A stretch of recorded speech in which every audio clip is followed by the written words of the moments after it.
Hi friends, ఒక వంట వీడియోతో అయితే మేము ముందుకు వచ్చేసాను. ఈరోజు నేనైతే చికెన్ కర్రీ అయితే వండబోతున్నాను. ఫస్ట్ చికెన్ అయితే మనం బాగా కలుపుకోవాలి వాటర్తో.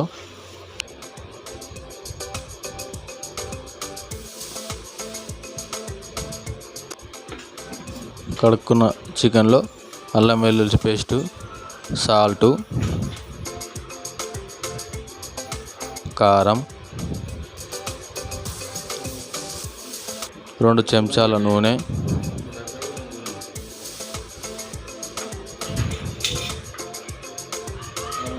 చికెన్ మసాలా 2 స్పూన్లు, లవంగాలు, దాల్చిన చెక్క,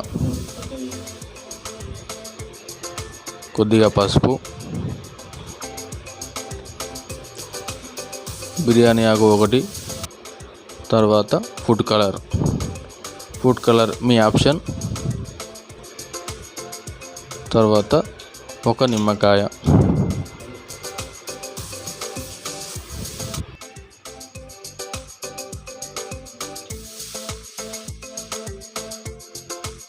కొద్దిగా కొత్తిమీర అండ్ ఇవన్నీ వేసుకొని బాగా కలుపుకోవాలి. చికెన్ ముక్కలకు అవన్నీ పట్టేలా కారం, ఉప్పు, మసాలా అన్నీ పట్టుకునేలా బాగా కలుపుకోవాలి. ఇలా కలుపుకొని అరగంట సేపు పక్కకు పెట్టుకోవాలి.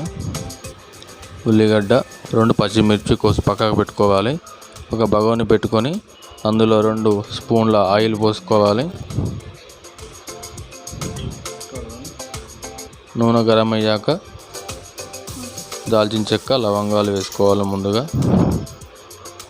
తర్వాత కోసుకున్న ఉల్లిగడ్డలు వేసుకోవాలి.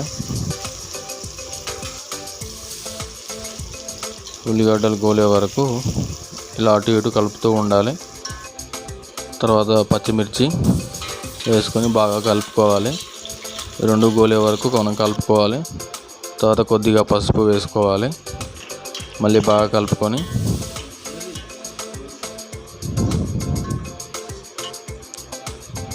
ఇప్పుడు నూరిన అల్లం వెల్లుల్లి పేస్ట్ ఇందులో వేసుకొని మళ్ళీ బాగా కలుపుకోవాలి. కొద్దిగా కొత్తిమీర వేసుకోవాలి. మీకు ఇష్టమైతే ఇప్పుడు వేసుకోండి, లేదంటే చివర్లో వేసుకోవచ్చు. ఇప్పుడు కలిపిన చికెన్ మిశ్రమాన్ని ఇందులో వేసుకొని బాగా కలపాలి. ఇలా కలుపుకున్న చికెన్ స్లిమ్లో పెట్టుకొని మంట కొద్దిసేపు మూత పెట్టి అలా పక్కకు వదిలేయాలి. మంట స్లిమ్లో ఉంచాలి. కాసేపటి తర్వాత నూనె ఇలా బయటకు తేలుతుంది. మొత్తం ఇలా నూనె బయటకు తేలుతూ ఉన్నప్పుడు చికెన్ ఉడుకుతుందని అర్థం. ఇలా ఉడుకుతున్న చికెన్లో 2 స్పూన్ల కొబ్బరి పొడి వేసుకోవాలి.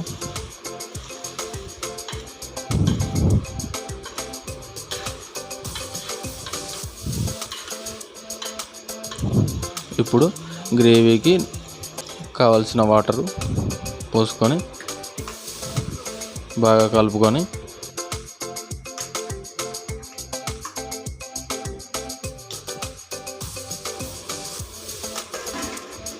ఒక పావు గంట సేపు దీన్ని బాగా ఉడకబెట్టుకోవాలి. ఎక్కువ మంటతో ఉడకబెట్టుకోవాలి. చికెన్ అయితే ఉడుకుతుంది. ఇప్పుడు